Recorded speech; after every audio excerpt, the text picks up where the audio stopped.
Alright guys, welcome back to the channel. So I recorded the entire patch notes video, would have been way earlier this morning, like 12 hours ago, and what happened was I didn't capture the correct screen in OBS, so the entire video that was like 45 minutes long was just this page in the deck builder and nothing was moving, whereas I actually put the effort into looking up every individual card and showing you guys the patch note changes. And I wanted to post it, obviously, because I was frustrated and I just wanted to get it out of the way, but I didn't want to be lazy about it.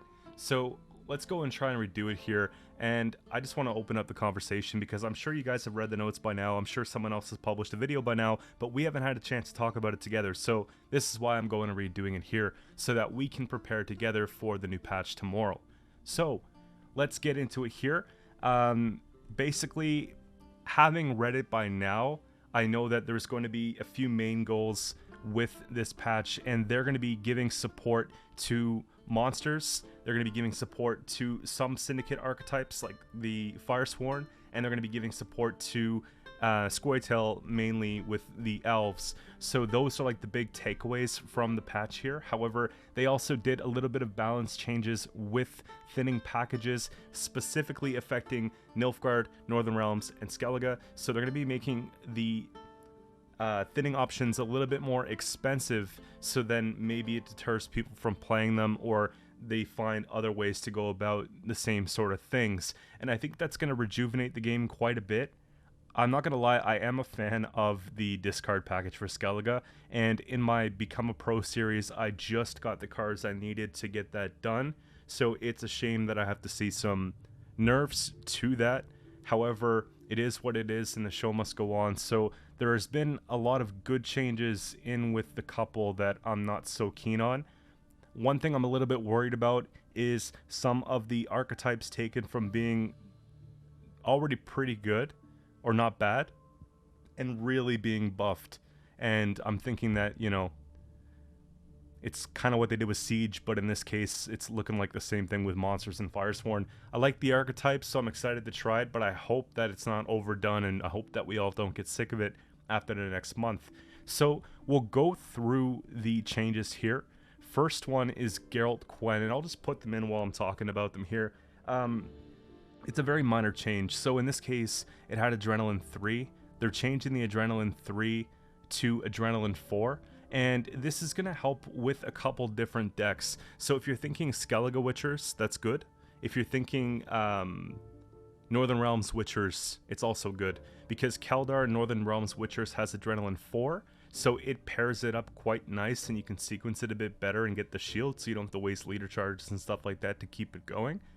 Or you can give Arnagod the shield in the Skellige Witchers matchup. So it's pretty interesting in that way, because normally you'd want to almost wait another extra turn on the Arnagod to make it work if you wanted to go for the shield, and it just didn't feel comfortable, but now it feels pretty comfortable with it here. I don't think it's a game-breaking change. I think it's a much-needed change that maybe should have been the case a long time ago.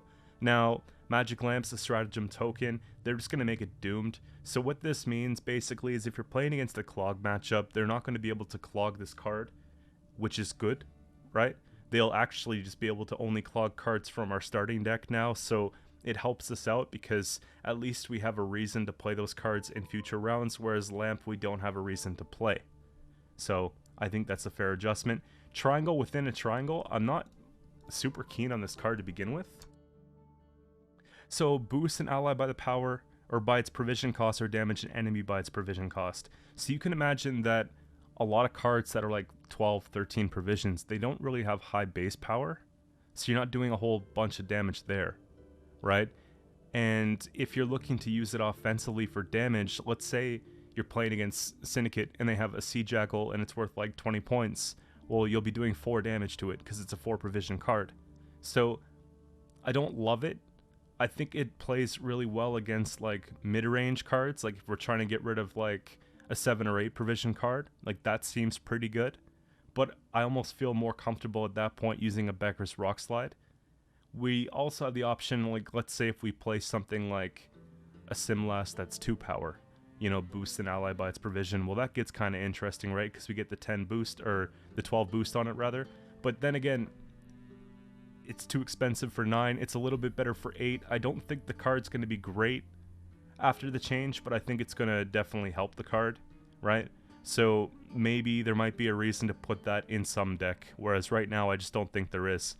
Now, here's kind of some of the most important stuff for you guys here. So the Aberrant Conqueror deployability change to spawn and play a Wild Hunt unit from your starting deck.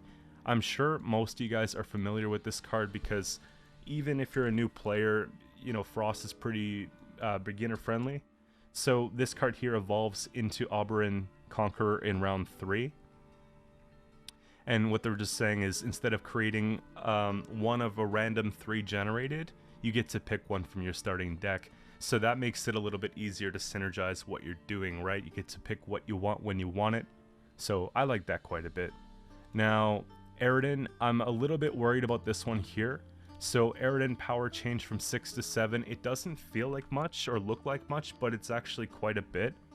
Because it has a dominance clause where if we have dominance, you're increasing the damage of Frost dealt by 1.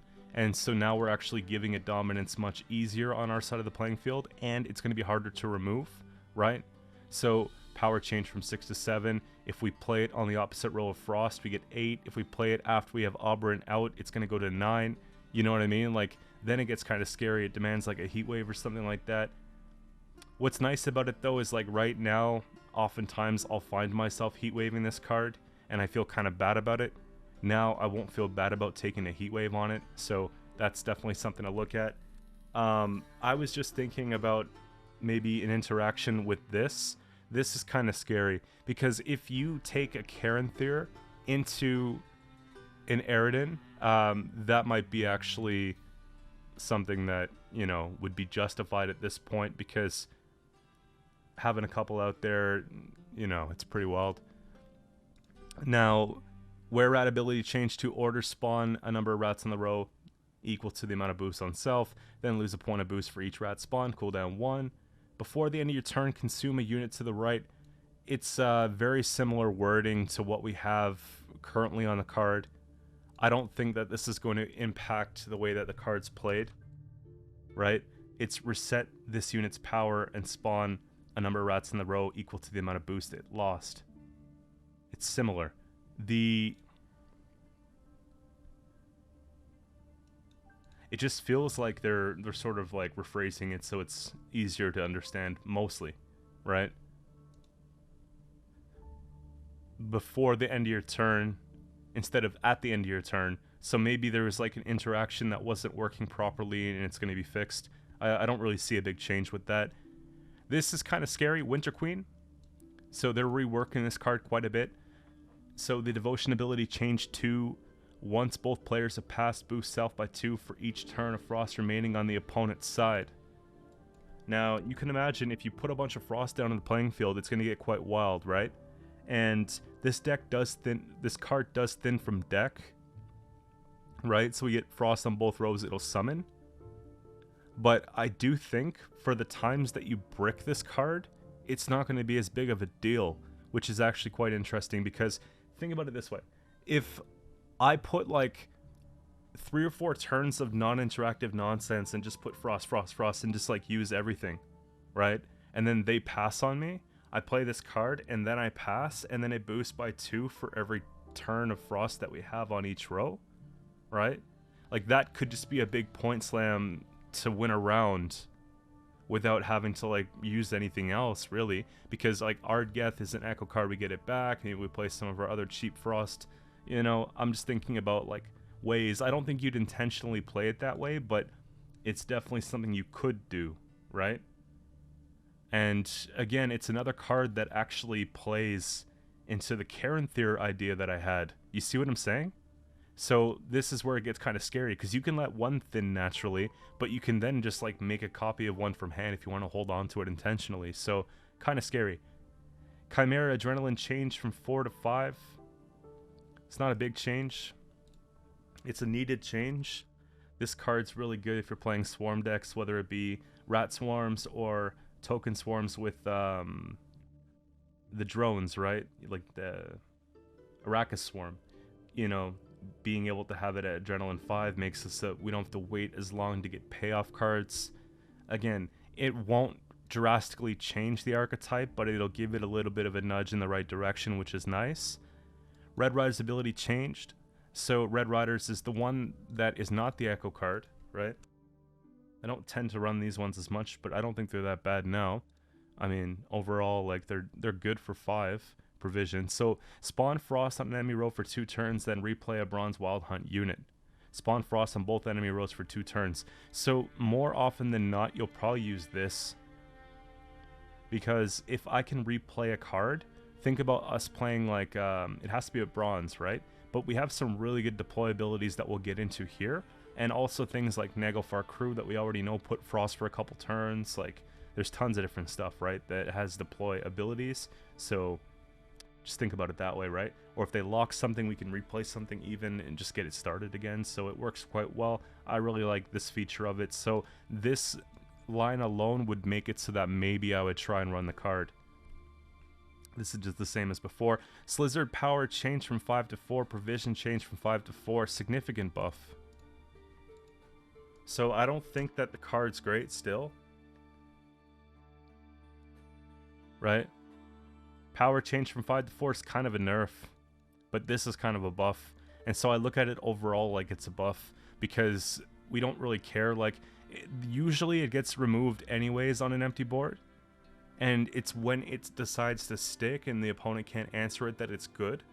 But then it plays into Tall Punish, which is bad.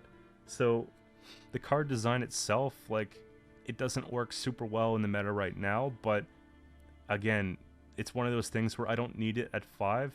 Because if it dies, it dies. So we just want it at 4 provision. So yeah, I would say it's a buff. Wild Hunt Navigator. So these are cards that, like, no one would ever play. I thought they were pretty bad. And now they might actually be kind of good. So they might actually be very good, actually. Look, boost an ally unit by the duration of Frost on the opposite row. Dominance boost unit by the total duration of Frost on the opponent's side of the battlefield instead. It reminds me of, like, Ancient Foglet play for 4 provisions instead of 6. And it falls into the Wild Hunt category, so it has more synergy with the deck overall. And we don't have to boost itself, we could boost something else. So remember, like, this whole theory crafting idea that I had about, like, making 1 power copies of, like, Eridan and stuff like that with Caranthir? Like, this just supports that even more, right? And I'm kind of worried about this getting kind of scary. Obviously, we value damage more than boost, but, like, look what they did to the next one. You know? The Warrior, it's the same card, essentially. Like, I always get them mixed up because it's just like he moved. Yeah, you see? But damage an enemy by 2, dominance, also spawn Frost for 1 turn. So what? We're going to play this card, 3 base, power 4 if we play it on the opposite of Frost. So it's 4, 6, and then we have the Frost for 1 turn. Let's say we actually hit. So we're getting 8 for 4. Like, now we're getting some of the best bronzes and, like, 4 provision cards in the game, pretty much. Like, the value that we're getting from these here. So that's basically it. They're just saying that they decided to make these changes because they felt they were necessary. Okay. Now, moving on to Northern Realms. Cohen ability changed to Zeal. Order boost all allied units with power equal to Cohen by the amount of boost on Cohen.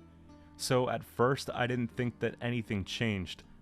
But looking closer at the card, before it would affect the opponent's side of the playing field, now it just affects ours. Now we're not giving them any sort of value, we're only taking it for ourselves. And when we look at something at 6 provisions here, it actually might be justified, because if we're playing like an Uprising deck with Witchers, then there's a good chance that we can get a couple boosts on things, right? And this kind of segues nicely into the next thing that we have here. So the King Bellahun, I tried so hard. Like, a lot of you guys probably haven't seen the deck that I put together because my channel was, I would say, much smaller then. However, I tried to make a deck with this and I wasn't very impressed before.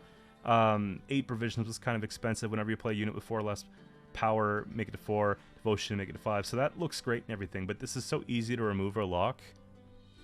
And having basically its power change to 6 puts it in like a different category of removal. Now it takes it out of like that 4 and 5 reach and puts it like to that 6, 7. So it's going to be much harder to remove this card. Power set value changed from 4 to 5. Devotion set value changed from 5 to 6. So there's even more payoff. See, one thing I didn't like about it before is that a lot of cards that you'd bring out from your hand, like most of which maybe they have formation or they're already starting at 4 power, so you're getting like a little boost, you know? But now it's like kind of significant, right? So interesting. So this plays well with the Cohen. Like this could play well with bringing out like, I mean, I can go through the list of Northern Realms cards, but anybody can really. It's just like anything that's like a 2-3 power starter, you know, it's going to be boosted up. And if there's cards that we want to use the order for formation the turn of, then we can still boost them up, which is really nice, right?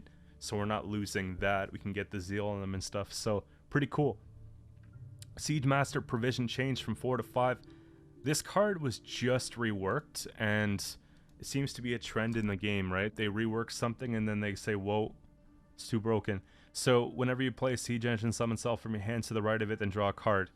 Like, that's just horrible. It's bronze, 2 of them, you can fit in a deck, you can change any Northern Realms deck to accommodate these, no problem, right? So putting it 5 provision helps with taking away some of the power from, let's say, Alumni, or taking away some of the power from Siege, because those were taking over the ladder by storm last month, and it was kind of crazy. Now, the ability changed a little bit.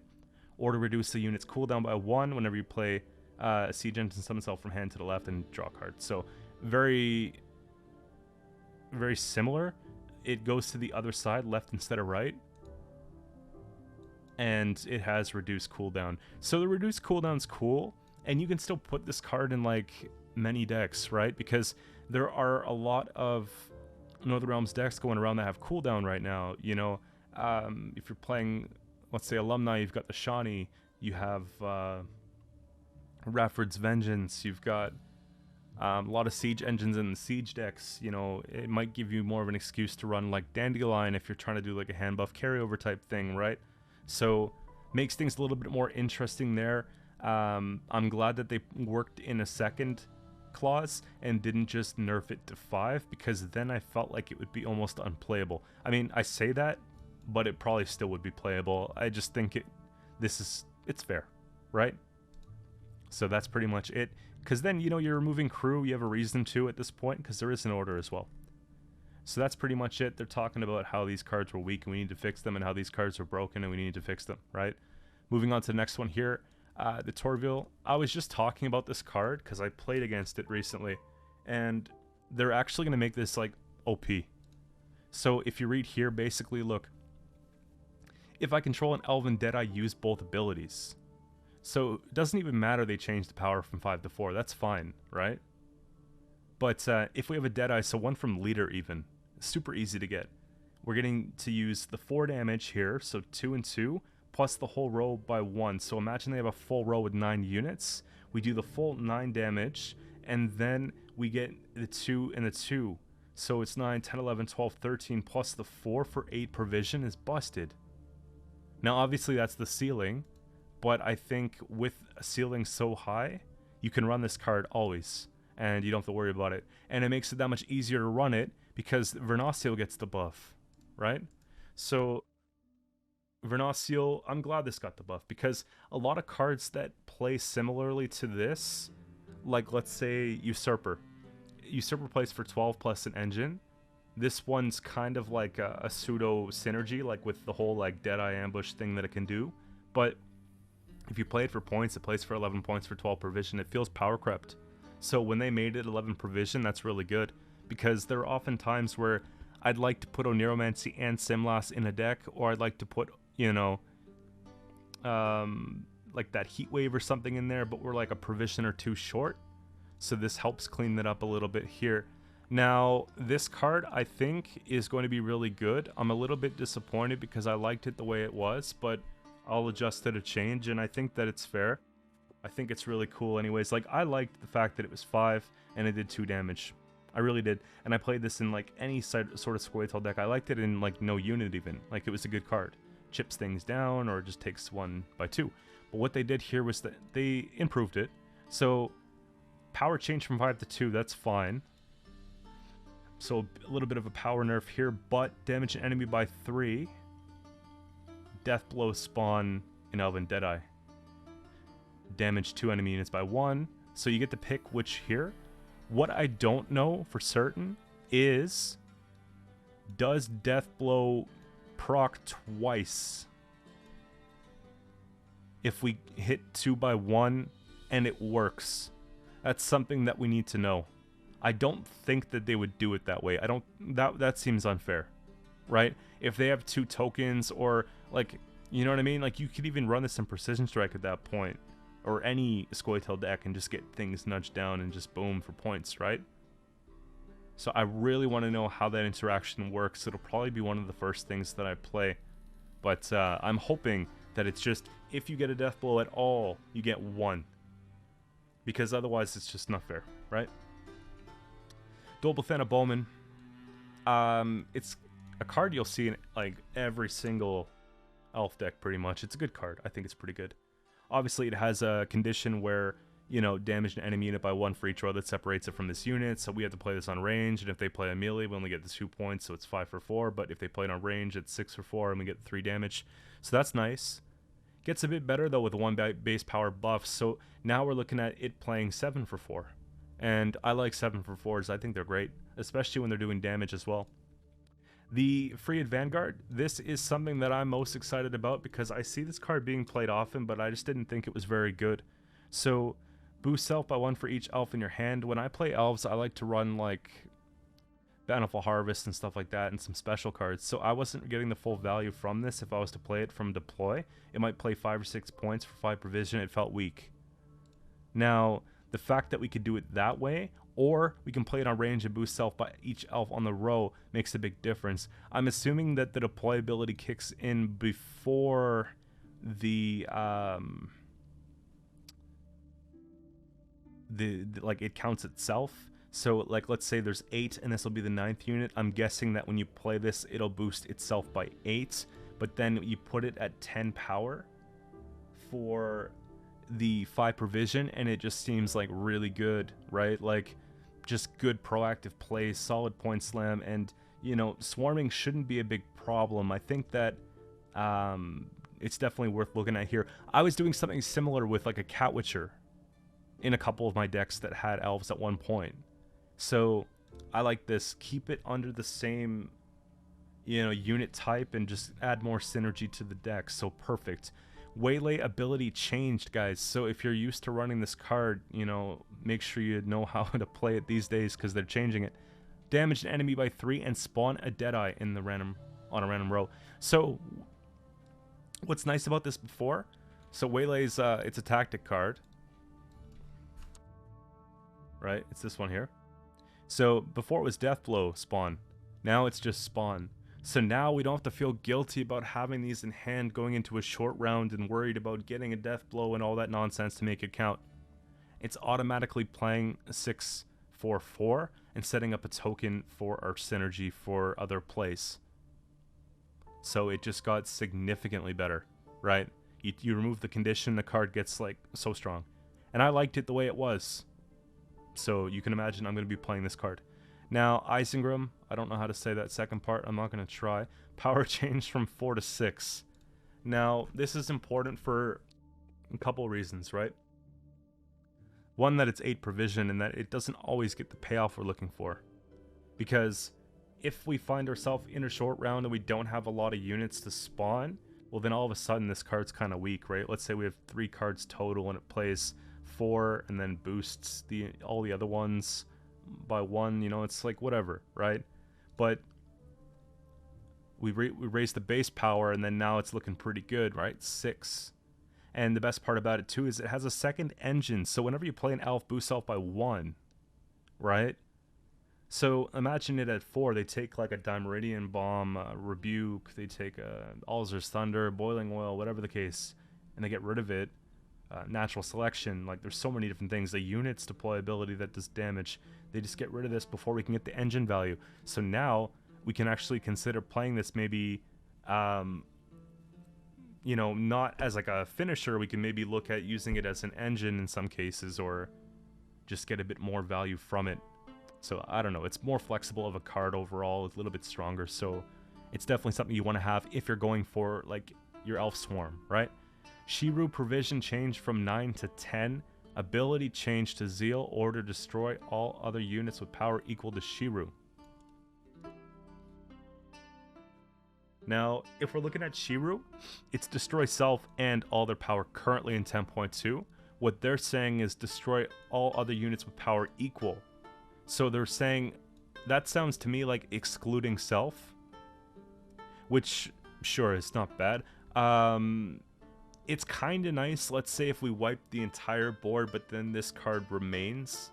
You know what I mean? Because that could be a problem in some instances where you're looking to go for something like that, and then you wipe the board, but you're not up in the game, which is just not very good.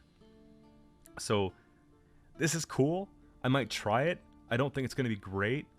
I don't think it's enough support for it, but I think it's going to help. I don't think it's going to be in an Elf Swarm deck. I think this will be more in like a low unit type deck, but either way, it's an elf and it's going to see some more play. I'm sure someone's going to try it, right? We're all going to try it. So Milva Sharpshooter, this might be controversial for some of you guys, but I don't think it's going to be that bad, because what happened was it came out, it was way too strong, and then they nerfed it, and then it wasn't playable. Now there's sort of like a common ground somewhere in between. Provision change from 11 to 10, so, you know, it's still going to maintain this ability here, right? Damage by 1, death blow, put self back in deck, you know, whenever you move, damage by 1, right? So we're still getting that same thing. It's just going to be a little bit less expensive. I don't think it's all that bad, right? And there's going to say we need to fix the things because some things are broken. Skellige Sigvald adjusted the tooltip to reflect that only damage from non-status abilities is counted. The ability itself remains unchanged. So they didn't change this card. They just clarified this card. So I'm not going to look this one up. But Sigvald's the dude with the bunch of bleeding that gets like 100 points you've seen all last season. This is one of the most controversial changes. This is something I wasn't happy with originally, but I'm okay with it now. I've come to terms with it. It took me the last 12 hours to, you know, accept it, but here we are. Skirmishers went to 5p. I think this is dangerous, because here's the thing. Like, other factions and their thinning abilities, like, they're not as like conditional as Skellige's are, okay? So I do fear that with these ones here playing at 5 provisions each, we're putting 2 of them in deck. Coral recently got, right, the nerf to 9 provisions, and then Burna's 8, and we want to try and cycle out all these cards. Like, there's a lot that you'd be including to get rid, or sorry, just to get these out, and then you're getting penalized even more, because we all know how bad it feels if you play one of these from hand. Like, you could almost lose a game if you have 1 or 2 of these in hand in a round 3, like if it's a long round. And now they're punishing you a little bit more for it. So I don't know if I can continue playing the skirms in the state that they're in. I'd have to check it to see it. It depends on the rank. I think you could probably still run them up into pro rank. I just don't know if they're going to be at the forefront, if they're going to be one of the more competitive options with 10.3. So we'll have to find out, right? Nilfgaard Mage Assassin provision changed from 4 to 5. So huge, massive. I'm grateful. I think that this was just too easy. So you'd be using the Blight Makers to move one of these from wherever it was in your deck to the top of your deck. Then it would summon itself and then damage a random enemy by 2. We'd end up with the Blight Maker plus the token plus this on the board. They'd end up taking 2 damage. It's a huge swing. We're getting tons of cards thinned out of the deck. It was one of the best consistency tools that any Nilfgaard deck, regardless of what archetype they were working around, would include this combo. Now I don't think so much. Right now, I think if I'm playing soldiers, it actually still worked. I'm probably gonna go with Impera Brigade, right? Because if you control a soldier summon too, like, we're not, you know what I mean? Less conditional. So I'm excited to see some of the changes that will be made in Nilfgaard. Overall, Nilfgaard saw the one change, but it's a nerf and they left everything else aside. So I don't look at it as quite impressive as it has been over the last couple seasons. However, I do think that Assimilate's going to find a way to just make things work, right? It just means, okay, you don't get to run your muzzle and your heat wave and your yen and your this and your that, right? They're going to take out one card and they're just going to fit this in somehow, and you know, it's still going to be a bit of a problem, I'm sure, right? The Syndicate, there's quite a few changes here, mainly surrounding the Firesworn. They didn't really do a whole lot in the way to like deal with some of the tribute stuff and the jackpot and all that. Like, that seems pretty tamed by now. There's one change that we'll get to that's been affected. So Cirrus Hamelfart, it's a new card, 9.6 release, right? And basically what we have here is, you know, a really good tool for Firesworn. They're just adding a Cleric tag, right? So if there's any Firesworn unit that benefits from, if you control a Cleric, this happens or whatever, right? You have that added tag. It's a little bit insignificant, but it's somewhat helpful. Damnation is pretty interesting. Provision change from 7 to 6. Ability change to destroy an allied unit and create and play a 4 provision cost Firesworn unit. Increase the provision cost by 1 by the power of the destroyed unit. So what I'm thinking is destroy and play 4. Increase the power by the power of the destroyed unit. So if I destroy a token, does that mean I'm getting a 6 provision unit? Because a token's 2 power. You see what I mean? Or would it be, if it's 3 power, it counts as 2? Because we can't have like 0 power units technically, right? So maybe the counter starts when we get to 2 and it goes up that way. I'd have to see this one in play in order to make it work. But look out for this one here, because this is something that I didn't feel super comfortable playing, because it was a little bit expensive and it had Deathblow contingency, and there wasn't a lot of stuff to break down units with Firesworn. So they just make it a little bit easier. They made it more of like a point slam play instead of an offensive play. And what I like about destroying an ally is that we can get rid of like lesser important units and pull out something that might actually change the game a little bit. So Damnation's looking pretty good. Excommunication is a buff for Firesworn, but it also kind of serves as a buff to line pockets. So look at it this way. Banish an ally unit to play a top card from your deck. If the target was a Firesworn, look at the top 3 cards of your deck and play one of them instead. Okay. Right? That's cool. They made it 5 provision. So now we have a tutor for 5 provision that's specific to this. However, a lot of times you can, you know, round 3 tutor out like a Tunnel Drill with this, and it works quite well, because Tunnel Drill is going to be, if you played a crime card this turn, damage by 3 for 2 coin. You know what I mean? So this might actually help out the line pockets a little bit, right? Or like a Lackey deck just a little bit. So I'm excited to see all the changes. Lieutenant von Hurst. This is, whoops, I don't know why I did. Significant change. So right now it has Horde 4 claws. At the end of turn, spawn a Zealot, fee 1, transform it into a Footman. What they're saying is, okay, no more of that, you know, Horde 4 stuff, because Firesworn doesn't really horde like that, you know? I don't think it should have been that way anyways. So now it's if you control a Cleric, right? There's some good Clerics in the deck, like in the archetype at least, but now, like, at least we're guaranteed maybe another try at it. So if they remove the other Clerics we have, then we have, you know, this one. So that's kind of where the big change sits. And then you have this card here, if you control Cleric, spawn a Zealot. So you can get it working on the first turn, and it just goes and goes, right? And obviously sits in 5-point removal reach, but at least some damage can be done before they remove it. That's all. We're not putting it down and then trying to get Horde after or something like that, right? It's just super simple. Play it, you're good to go. Now, Roderick, I don't think that this card's very good. I don't think I'll still, like, I actually don't even think I'll play it still. Just because it has Veil and Zeal, sure. Spawn a Flaming Rose Footman in the row at the end of your turn. If an order's not used, gain 1 coin. It just feels like a budget tax collector.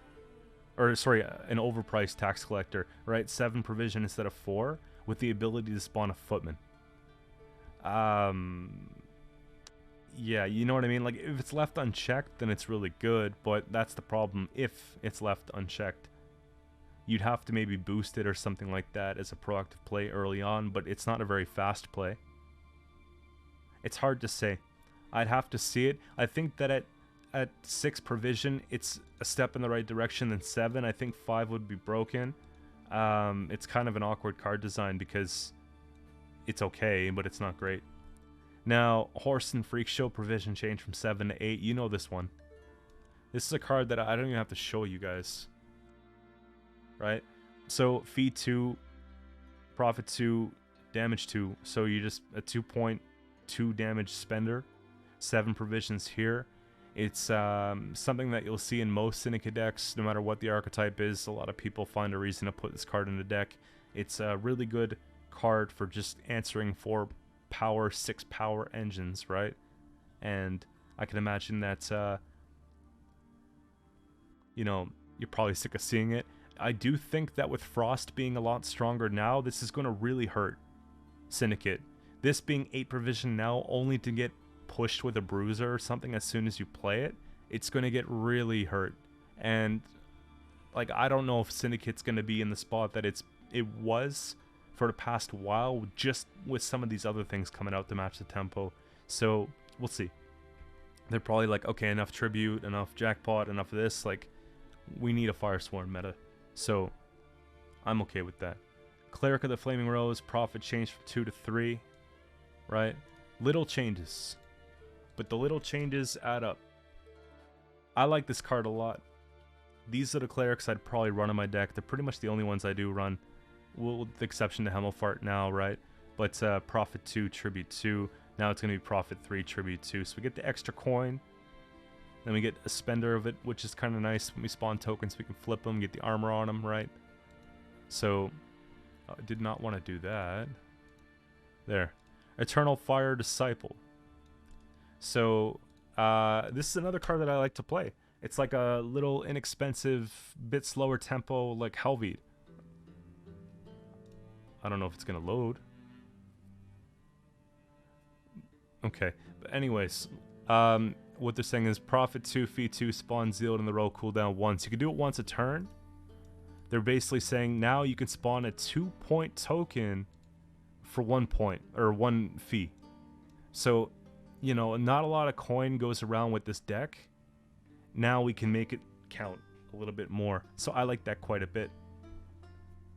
Eternal Fire Inquisitor, power changed from 3 to 4, provision changed from 5 to 4, ability changed to deploy, destroy a Firesworn token and boost self by 4 after 2 turns, spawn a base of the token on the row.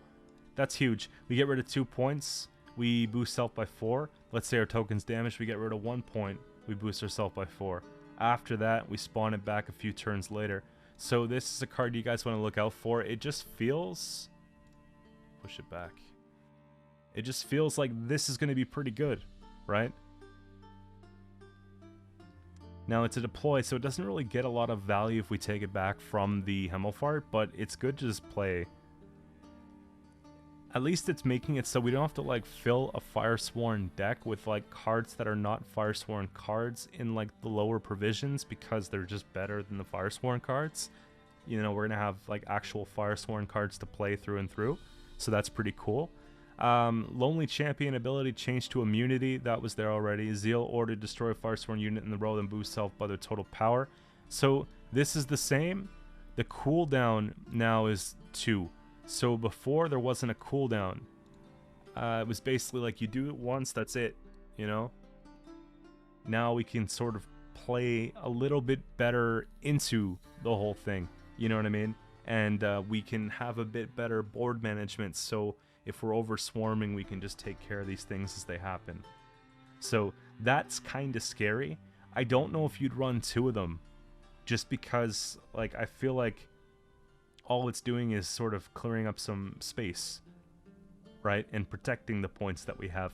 But I'd have to see, like, it really comes down to how does this play, because it sounds good, you know, and that's going to be the same thing for a lot of these cards. So that's pretty much it. Guys, like, I could talk about the draft changes, but realistically, like, a lot of the packages were just dumb, and they fixed them a little bit better, right?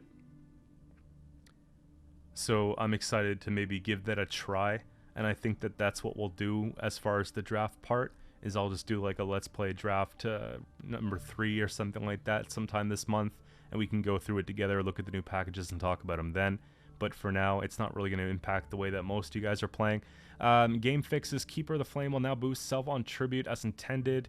Mangonel will no longer damage ally units following a Mage Infiltrator's Death Blow effect. I mean, it shouldn't to begin with. Megascopes and Salve Unity no longer sometimes show reference to missing cards in their tooltips. Okay. Siege Master Deploy ability no longer triggered additionally when replaying a siege engine with teleportation, and then servants no longer count 1 point of boost less when copying a bounty. Sure. So these are all things that shouldn't have been the case, but they fixed them. So if you guys have been impacted by these changes, obviously you want to look out for those in the new patch. But that's pretty much it, guys. I have tons of stuff to do over the next week, so it all starts with my next video. We've got the Become a Pro series I'm going to be finishing up soon. We got the draft mode video coming up soon. We got the, let's see, deck guides for like every faction we're doing soon. I have a sponsored video on the 14th. Like, I don't even know where to begin.